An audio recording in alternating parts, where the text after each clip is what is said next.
À me voir serpenter aujourd'hui entre des îlots sauvages parsemés de peupliers, on peine à imaginer qu'il y a 300 ans, mes eaux et mes rives servaient de décor à une intense activité commerciale. Au XVIIIe siècle, grâce à des nouvelles liaisons fluviales avec Paris, Orléans était pourtant considéré comme l'entrepôt du royaume et des centaines de bateaux circulaient chaque année sur mes eaux, embarquant à leur bord des marchandises venues de tout le pays. Les vins de l'Orléanais, les soies de Tours et les ardoises d'Anjou y croisaient le poisson de l'Atlantique, l'huile d'olive du Midi ou encore le fer du Massif central. Les marchandises coloniales se joignaient alors à ce flux ininterrompu de denrées domestiques. Mais je préfère laisser le soin à Voltaire de décrire cette confrontation entre deux mondes.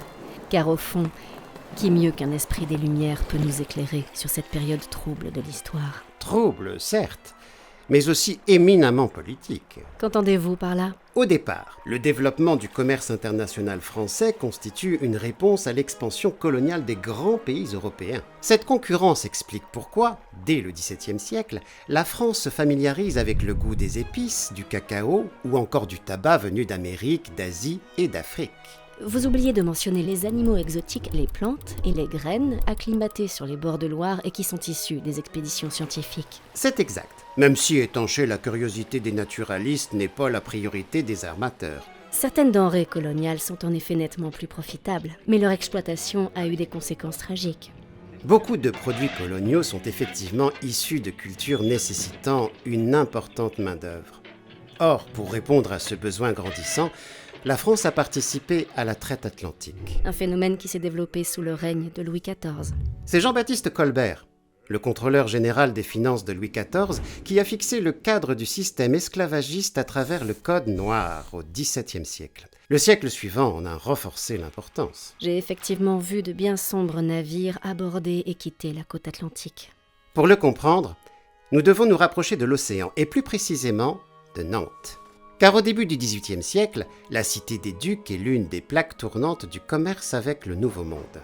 Elle est non seulement le troisième port de France pour le commerce en droiture, un commerce pratiqué en ligne directe avec les colonies d'Amérique, mais elle devient aussi le premier port du royaume pour le commerce triangulaire. Une géométrie dont vous avez dénoncé le fonctionnement en votre temps. Peut-être pourriez-vous en tracer les grandes lignes ? Certainement. À l'issue d'un premier voyage en Afrique, une centaine de produits venus de France et d'Asie sont échangés contre des esclaves. Le second voyage se poursuit le plus souvent vers Saint-Domingue ou les Antilles pour y échanger ces esclaves contre des cargaisons de sucre de canne, de café ou encore de coton qui sont ensuite vendus au retour du navire. La boucle est bouclée.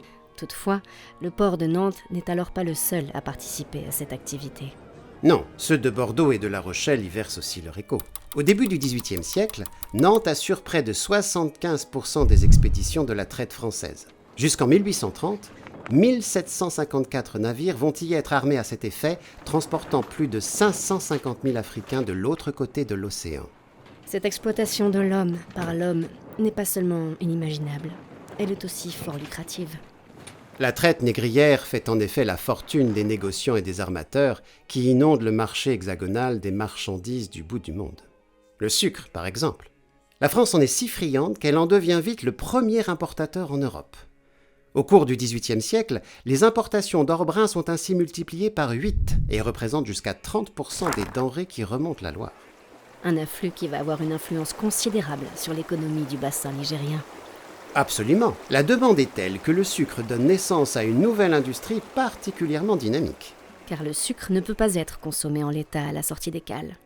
Quand il arrive des îles, notamment de Saint-Domingue, il est encore à l'état brut et doit donc être transformé. Des villes comme Nantes, Angers, Saumur et surtout Orléans vont ainsi devenir des pôles de raffinage de premier ordre. À tel point qu'à l'aube du XIXe siècle, Orléans va compter jusqu'à 29 raffineries, produisant les 2/3 du sucre raffiné du royaume. Une activité à laquelle vont même participer des raffineurs néerlandais et allemands qui s'intègrent à la bourgeoisie ligérienne et en adoptent les modes de vie. Cet essor industriel a par ailleurs un impact considérable sur l'économie locale et entraîne dans son sillage d'autres secteurs.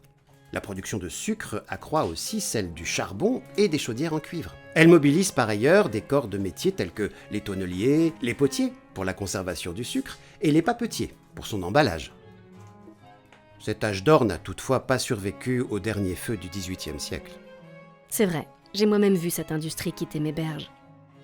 La Révolution, la guerre contre l'Angleterre, la perte de certaines colonies et enfin l'arrivée du sucre de betterave ont en effet entraîné la disparition de l'activité sucrière transatlantique. Quand l'abolition de l'esclavage sera proclamée le 27 avril 1848, elle sera définitivement éteinte. Entre-temps, le commerce colonial aura largement contribué à accroître la prospérité des villes ligériennes et à modifier leur visage. Mais ça, c'est une histoire qu'il appartient à d'autres de raconter.